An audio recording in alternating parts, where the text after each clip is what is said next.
So we're going to transition before we do our ad reads, and I'm going to let you kind of take it away and pick each one of these games real quick, just so that we have that on wax. We'll start with the Bengals and Vikings game, the 1 p.m. time slot. Who do you have winning this game? What's your score? Yeah, it's in Minnesota. They're missing Joe Burrow. I think that after this past week, one bar. I know you took a couple shots at the Bears. I'm not going to take a couple shots at the Vikings because obviously you guys own us right now. But I think Minnesota's going to come back swinging. I think Flores is going to send the house against Cincinnati, and I got the Vikings winning this one 28-17. All right, another 1 p.m. time slot. We got the Packers and the Browns. How do you have this one going down? The Browns have like weirdly good stats across the board. And this is finally the Packers are not playing at Lambeau. When I saw that, I was like, holy cow, they're actually not playing at Lambeau. Fantastic. Claps around the room. That being said, Cleveland sucks. Green Bay's winning that one. I got 31 to, I'm going to go 24. All right. We'll save the Bears for last, even though this game's prior. Lions at Ravens Monday Night Football, man. This will be a good one. In Baltimore, after, Cleveland holding Derrick Henry to nothing, I think Derrick Henry is going to absolutely just run like a madman in Baltimore. Sorry, Dose. I know we were being nice to each other before. I think Detroit's going to lose this game, unfortunately. Way different opponent than what the Bears are. You have a very established head coach and a really solid team. That being said, though I said Derrick Henry's going to run all over them, I still think it's going to be a closer game. I think it's going to be a lower scoring game. I got this one 20-17 Baltimore. All right. And finally, your Bears versus the Cowboys, 4:25 p.m. time slot on Sunday. How do you see this one going down? Every time I make a prediction, the opposite happens. I don't want to make a prediction at all. All I'm wishing for, can I just say what I'm looking for in this game? Is that fair? If you want to pussyfoot around it, go ahead. That's weak. What'd you say? I said if you want to pussyfoot around it, go ahead. Yeah. Okay, fine. Bears win this one. I'm just going for it. It's two bad defenses going against each other. Super high scoring game. Absolutely pound the over. What I'm hoping for in this one is that Caleb Williams does better than one drive. I'm hoping to see hopefully a little bit more of the run game and pressure on Dak Prescott, especially after Dallas just lost their center for 6 to 8 weeks. So hoping for some pressure up the middle. But yeah, I need a Bears win bad, or else I might be running away from this show next week. But all right, brother, listen, you got dinner. No scaredy cats here. We're going to play the Cowboys, America's team. Even though it's America's team, the Bears are going to win this one, Big Ten. Well, thank you, DT. Appreciate you for dropping in. Go have fun at your dinner. We'll hold it down from here. Talk to you later, brother. Thanks, guys. Have a good week. All right, fellas. We're minus Nick, but we did get his picks before he left. So we're going to go one by one picking these games. Vikings, Bengals, 1 p.m. time slot. One bar, we'll get to you last. Bass, we're going to start with you. How do you see this one going down, brother? Yeah, so it's, the matchup we've all been waiting for, the Jake Browning, Carson Wentz. I would be, dude, honestly, I'm kind of excited. Like as much as that, like sometimes those games where you just have like random ass quarterbacks in there, guys like Wentz from, former almost MVP, like guy could randomly pull something out there. Browning was kind of fun to watch at the end of the last game, threw 3 interceptions, but won the game, right? Like still is Jamar Chase. He's just going to be like, F it. Jamar Chase is down there somewhere and just throw it up. So it could be pretty fun to watch. I saw Aaron Jones got put on IR, which, it's unfortunate. I kind of expected that. He kind of has a lot of injuries recently, but unfortunate, but also like Jordan Mason's going to get really implemented heavy now, which I think is going to help them overall. The one thing I will say is, as much as it would be hilarious for Carson Wentz to kind of revitalize his career, his last start for Kansas City, they lost 0-38 versus Denver, and he was 10 for 17 and 98 yards. Honestly, I honestly think they might have been like shaving points, like just to lose purposely to keep the Bengals out of the playoffs in that game. I don't really know. Browning looks serviceable. Like I said, 3 interceptions. It's going to be an absolute barn burner. Cincinnati 9-6. Well, wow, geez. Okay. First of all, you trying to get us off the air, calling out the NFL for shaving points is a great start. And then 9-6 in a barn burner. Vikings losing. Wow, this is very impressive. All right, Dose. How do you see this one going down? Bengals and Vikings, brother. The matchup we've all been waiting for is crazy. This is crazy. Look, man, I'll say this about the Vikings. It feels like a get right game in some ways, which sounds crazy because McCarthy's not there. But like in the trenches, very disappointed. I mean, not having Christian Darrisaw stinks. It seems like he's going to get back this week. It sounds like. So that's massive.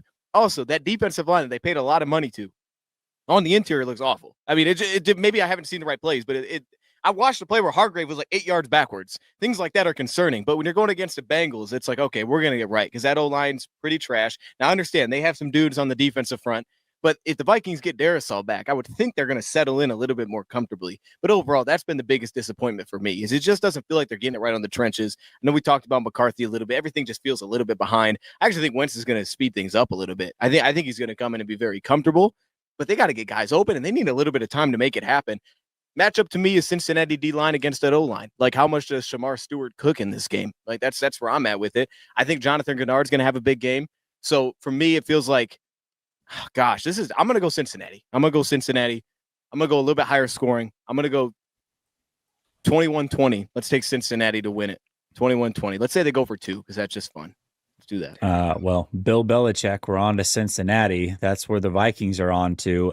Is Darrisaw playing in this game, one bar, before we get into it? He was full today, but he's been up and down. Like, I wouldn't be surprised if he don't practice tomorrow. It's all over the place. I hope so. Like right now, last week, Justin School, who was the backup left tackle, went out with a concussion. Then they bring in Walter Rouse, who's never even played left tackle. They throw his ass over there. I mean, it's pretty gross. Ryan Kelly wasn't out there the second half. Offensive line, Donovan Jackson's our rookie left guard. Great first week. Second week, he looked like a rookie. So Darrisaw needs to be out there. All right, brother. Well, listen, you've got him picking against you, going against the Bengals here, man. How do you see this one playing out? Can the Vikings get it done? What are your thoughts on this one? Well, this is just weird. Like, and this is not, like I said earlier, like I don't use injuries as an issue. Every team has injuries, but like this game, like what we're going to see on Sunday isn't the Vikings. Like that's the weirdest part. Like there's so many players out at this point. It can be 3-0. It can be 2-0. At this point in the game, get a win and worry about the rest of it later. Like get your players back out there. But right now they need to stockpile wins. And I don't care how ugly it is, but they just got to get them because this isn't the team. Carson Wentz isn't the guy. Walter Rouse isn't our starting left tackle. Aaron Jones isn't out there. Ivan Pace is our main middle linebacker. Like there's so many guys that will never play when these guys get healthy. So it's going to be weird. Jake Browning, former Minnesota Viking great. Last time we played him, he owned us. It was hilarious. Like Jake Browning was always a fan favorite, and he kicked the hell out of us last time. But I think it is going to be different. Like Carson Wentz, Baz, you said it, Baz. I mean, like nobody knows what to expect from this. It's either going to be absolutely disgusting, where he's out there and looks like his last start, or it's going to be like, holy hell, this guy just does not care. He's 32 years old. He's been in the league forever, and he's going to be like, wow, I got Justin Jefferson on my team. I'm going to go throw it to him every damn time. So it's anybody who's trying to guess how this offense is going to look is exactly what that is. It is an absolute guess. But I do think we're going to see a completely different offense where Kevin O'Connell is going to go down that road where it's a Sam Darnold or whoever it may be, and you say, Wentz, go out there, do your thing. And I don't think it's going to be this dink and dunk crap and just very conservative. I think they're going to go down swinging, and it could backfire on them. Aaron Jones being out does suck, but it does force their hand because Jordan Mason has looked like a much better runner this year, and he's not getting out there until like the third possession. It forces their hand where it's like, all right, Jordan Mason is going to be the lead back. I don't think the Bengals defense is overly great. Trey Hendrickson, obviously, if we're out to our third starting left tackle, Trey Hendrickson is going to get his, but that's what it comes down to. JJ McCarthy, when he's been out there, he's been in the pocket too long. He's one of the worst in the league as far as just staying in the pocket too long, and that's why he's been sacked so many times. So hopefully Carson Wentz can get the ball out of his hands quicker than that. We will see. It's all, to me, this all comes down how Wentz plays. I know the defense will show up even though they're a little depleted. They'll do enough to get after it. It comes down to getting 18 involved. It comes down to Jake Browning. Looked like Jake Browning last week against the Jags, where he does throw 3 interceptions. We can't make that guy look good. It's just not in the cards. And pound the ball to Jordan Mason. But I do have the Vikings winning. I think it's a fake win. It's not the real Vikings team, but we do need a dub. Vikings win 3-0. 3-0. Will Reichard hits a 62-yard field goal to win it. It ain't going to be pretty. It doesn't have to be pretty. At this point in the game, get an effing dub. Get a dub. Get these guys back. We got the Browns. We got the Steelers. 3-rip. Will Reichard, one of our best players on the team right now, is gonna win this thing at the end. These score predictions are absolutely phenomenal. Great job, fellas. Great freaking job. All right, Packers at Browns, 1 p.m. time slot. Dose, how do you see this game going down, man? Who wins this one? Do the Packers keep that undefeated record going into this week 3 matchup? What's going to happen here, brother? Yeah, I'm scared for Joe Flacco a little bit in this one. I think this is going to be a disaster. Like straight. I mean, I just think that offensive line is going to get torched. And if I'm Green Bay, I'm blitzing the heck out of every linebacker I have. I'm putting Micah Parsons all over the field. We're 3 weeks in. All right, we're gonna play around with him. Cleveland couldn't pick up a thing last week. I understand it's Baltimore, but man, they looked lost every time. They didn't even have to blitz. You bring him from somewhere that's not on the D line, and they were lost. And they didn't pick him up at all, and he was sacked. And I started to feel bad a little bit watching. Like, okay, I feel like Joe Flacco maybe isn't playing terrible, but he's getting 0 shot. And I think with Green Bay's defensive front, that's going to be a nightmare. It's going to be a nightmare for him. I don't know how they score points in this game. I actually have no clue how they score a point in this game. It's the flip side where I think they can slow down Green Bay's run game a touch. I think they can. I mean, they did well against Henry. I think they can get a feel. They can do that. They can get a little disruptive up front. They have the bodies to do that. But man, they're not going to score a point. I'm going Green Bay 20-0. All right. Wow. I don't think they can score. Wait, I love it. All right. 1 bar, man. Packers, Browns. How do you see this one going down? Yeah, this will be very short and sweet. Like one of the worst offenses in the league going against one of the hottest defenses in the league. The thing with the Packers right now, which as a Vikings fan, I hate, but as a Packers fan, you got to absolutely love, is like they're oozing confidence. When you watch them, it's like, I already know they're getting a first down. I already know they're going to stop these guys. And it's translating to every aspect of their team. And the Browns, I mean, you're right, Dion. I don't think they are going to score a damn point. This is going to be ugly. The only way the Browns have any sort of shot at Myles Garrett sets some sort of damn record and gets about 9 sacks. And for some reason, the Browns run the hell out of the ball and get 250 yards on the ground. So I got like 21-3. I'll give them a field goal. Okay. Here's what you guys don't see. Right. You guys are giving these predictions and you got Bass in the background, right? Looking like a proud father every time you guys give a score prediction. He's just like, that's my Packers, man. That's my attaboy. Love it. I'm giving them more points than you guys are. So Bass, it sounds like, listen, you're obviously very confident in your Packers, as you should be in this one. But you got a little bit more respect for the Browns. It sounds like offense. Maybe we'll see here. What is your score prediction here? How do your Packers get it done, brother? I just have a little bit more respect because shout out Joe Flacco, University of Delaware, just got the first FBS win of all time last week. So like, I'm a big UD guy. So that's why I like Flacco. I just give him a little respect, but man, he's a statue. Like it's going to be rough back there. You know, when you look at their offensive linemen and pressures allowed, Cornelius Lucas, 2nd most pressures allowed for all right tackles. DeJuan Jones, 5th most pressures allowed for all left tackles. Wyatt Teller, 1st for all right guards.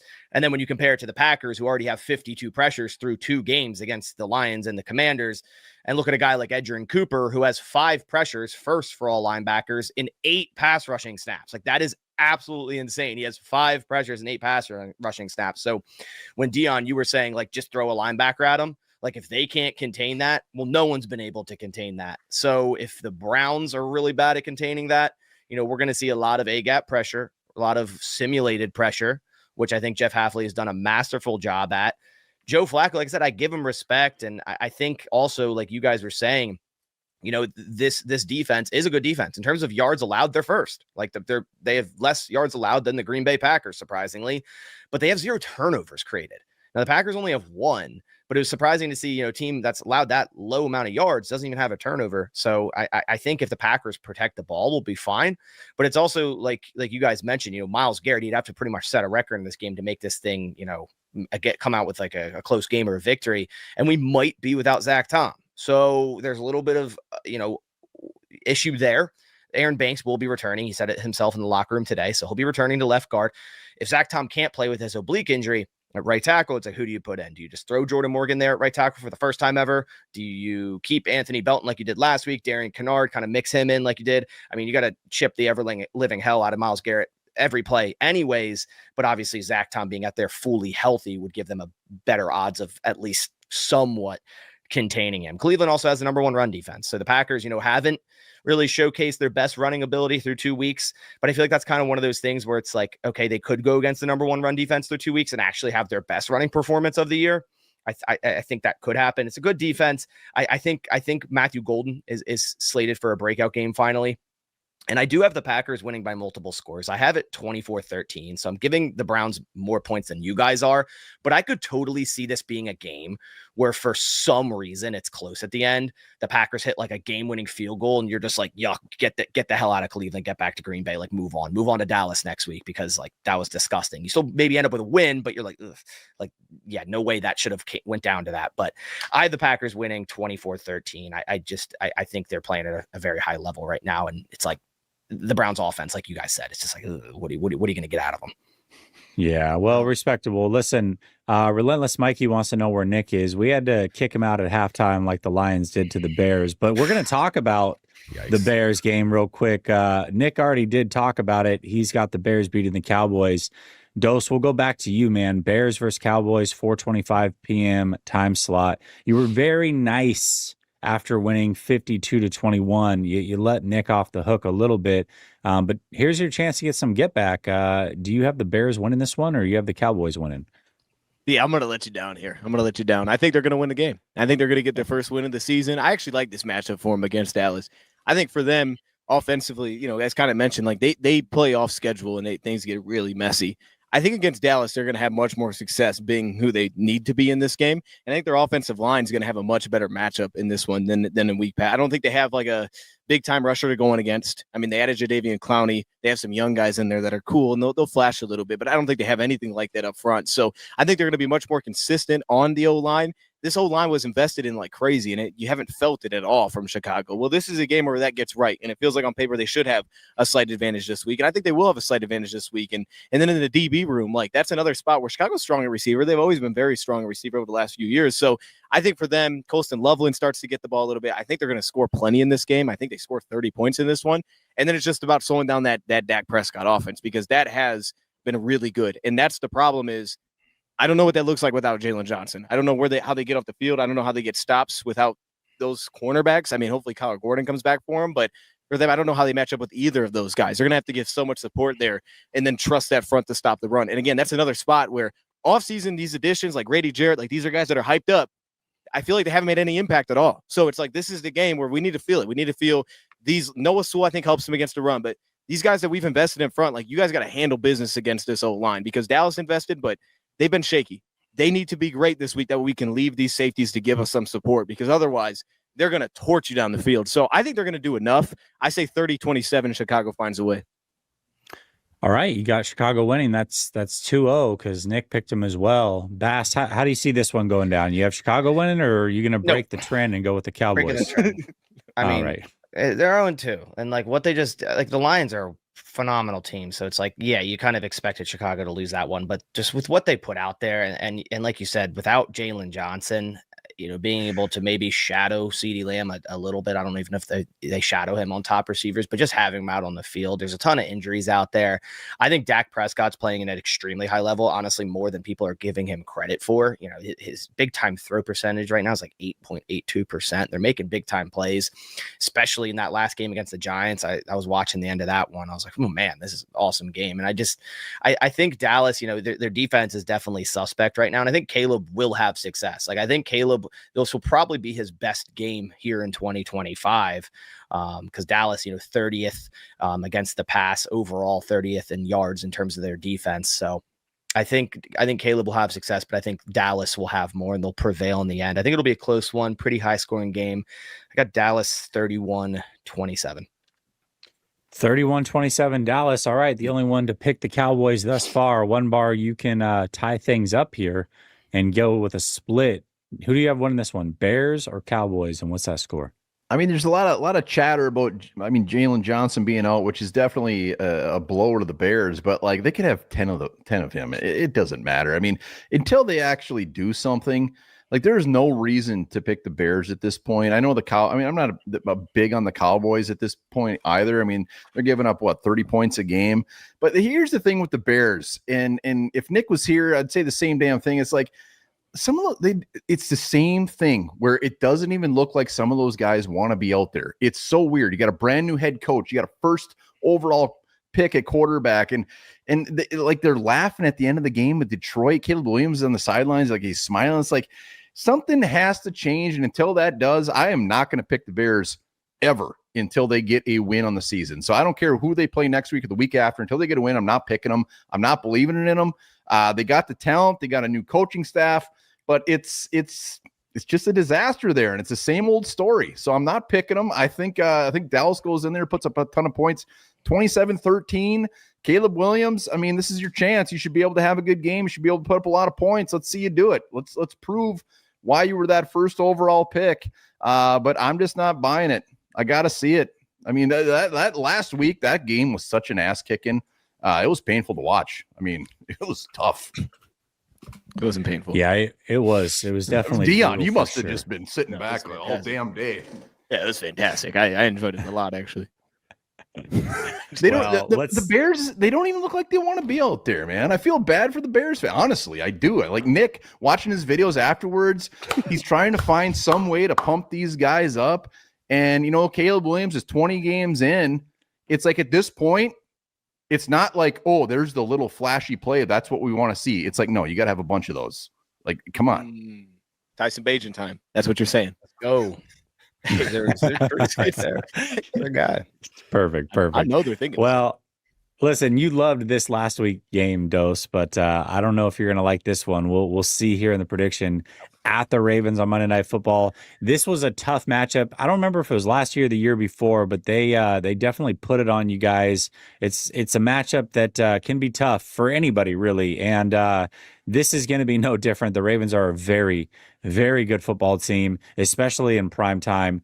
Bass, we're going to start with you on this one. Lions at Ravens. How do you see this one going down, brother? Yeah, man, I'm really excited for this one. Obviously, prime time in Baltimore. I love watching Lamar Jackson play. I think it's going to be a high scoring one. I think it kind of has to. Baltimore, has 409.5 yards per game allowed on their defense. I think Jared Goff and company, they're going to move the football. It's going to be a high scoring game, but it's hard to pick against Lamar, at least in the regular season. So it's hard to pick against them here. So I'm going to go Baltimore, like a game-winning field goal, maybe even overtime. Like, honestly, it's hard to pick against Lions here, too, but I think it's going to be real close. I got 38-35.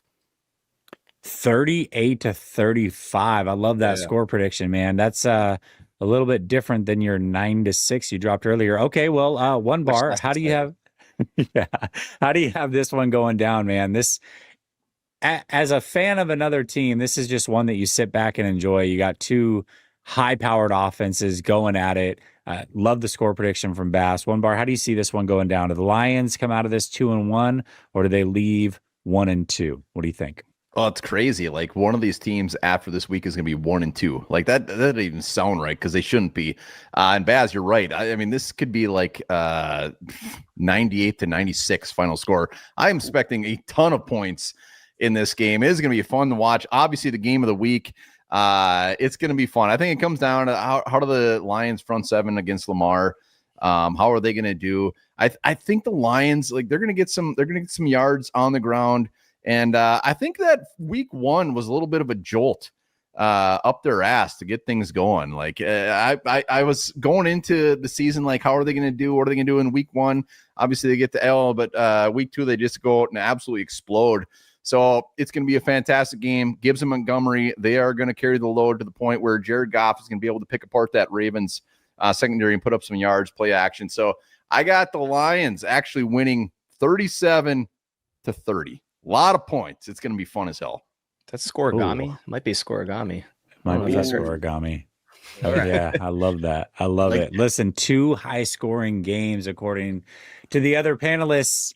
Dose, how do you see this one going down, man? I know you're very realistic when it comes to looking at these matchups, and you know that this one's certainly going to be a tough one no matter what. On the road, Monday Night Football, you get a chance to prove yourselves. How do you see this one going down on Monday night? Yeah, I got to be honest. As soon as you said that, I thought 42-10. I mean, we are going to smack the Ravens. But no, honestly, man, y'all got me like a little bit shook a little bit. I wasn't expecting to hear those predictions, but for me, I ended up going much lower scoring. I actually think it's going to be the opposite. Baltimore concerns me all the time defensively because they move so much defensively. And I still think on the interior, they're very stout, which is where we have our biggest issues right now. So I think we're going to have some problems. We're going to have real negatives in this game offensively. I think they're going to get free sacks, free rushers. They're probably going to turn us over one time. And I think special teams is going to play a huge role. So shout out to special teams. But I want to flip it around because I actually think our defense is going to be much better than people expect in this game. First off, Casey Rogers has been prepping himself for this game for the first 2 weeks. How do I deal with a quarterback taking off? And really, going through that last game, Lamar versus Cleveland, he didn't take off that much. It was a little surprising, but offensively, the style that they're trying to play, they didn't take off much. Maybe they get that more in the mix. I don't think their passing concepts are that detailed. It's like a lot of mesh and over routes. Like there's not a lot to it, it feels like. So it does all feel like it's stop and starts with, hey, how do we slow down Derrick Henry? And I actually think we match up pretty well against that O-line. I don't think we're going to have to send extra bodies to go win up front in this game, which is going to be a massive game changer. I think it's hard to find matchups on their back end that you want to take advantage of, but I think they're going to feel the same way looking at our back end as well in this game. So because of that reason, I think this one's going to be much lower scoring. I'm teetering at 24-23, kind of where Bass is. We kind of walk off with the field goal here at the end on the road. Jake Bates pushes one through. And I think that's kind of how it's going to go. I think both teams are going to have negatives. Both teams are going to turn it over, but the Lions will get the ball last. And that's what's going to matter in this one.